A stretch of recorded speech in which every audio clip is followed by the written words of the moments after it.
1. This is the Pontiff of Palate from the Sahara Mart in Bloomington, Indiana, where we have a wonderful collection of wine, one of the best retail collections in the Midwest, and certainly the largest collection of organic wines anywhere. We're going to talk today about some of the myths associated with wine buying, because there are a lot of folks who just get intimidated when they come into a wine store.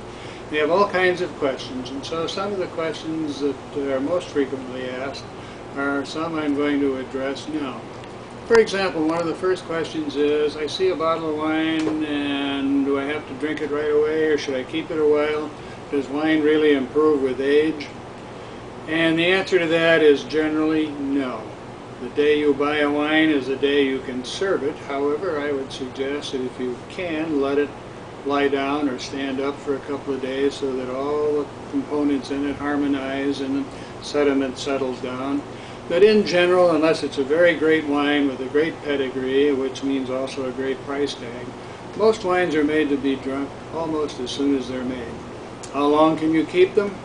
Unfortunately, the answer to that is often too long.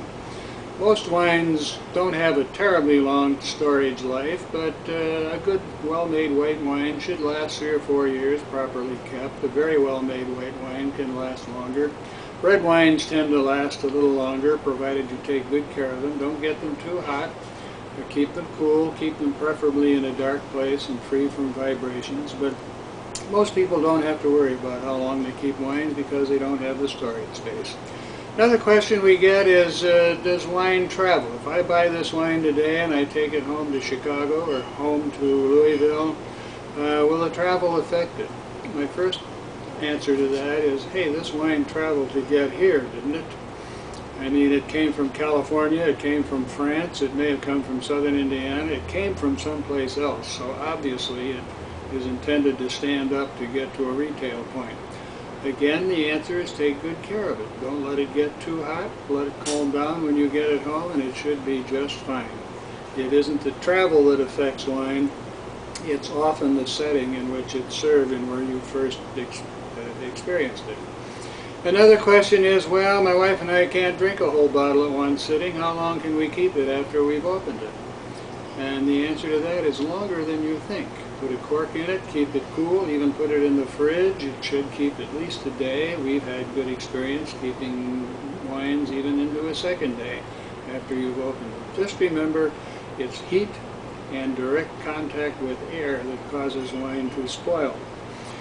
Does wine contain sulfites? Well, the answer to that is most wines do. All wines create some degree of sulfite in the natural fermentation process. Others have sulfites added. The label will tell you to what extent and how much sulfite is in the wine, or give you an indication of the content. But most of the allergies aren't related to sulfites, or the direct result of the chemicals that go into fertilizing and fermenting and sterilizing the wine. You may be getting a reaction to a pesticide rather than sulfite.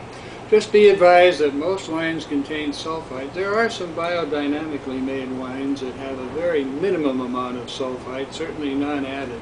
But it's a fair question that one should pay attention to. Organic wines likewise have less sulfite than any other, but all wines have natural sulfite to a point. And the last of the most frequently asked questions is, well, what food does this wine go with? My answer to that is, well, it'll go with any food you want it to. In truth, if you like a wine and you like a food, don't be inhibited about matching them. With practice, with experience, you'll learn that there are some wines that go better with some dishes than others, and that's part of the fun of enjoying wine, is trying that out. I always go by rule number 1, which is there are no rules. And in my lifetime, and at my age, I've learned to drink just about any kind of wine I like, with just about any kind of food I like, though when I know ahead of time that, hey, this is a natural clash, I avoid them.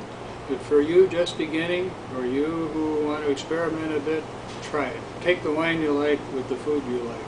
This is the Pontiff of Palate speaking to you from the Sahara Mart in beautiful Bloomington, Indiana.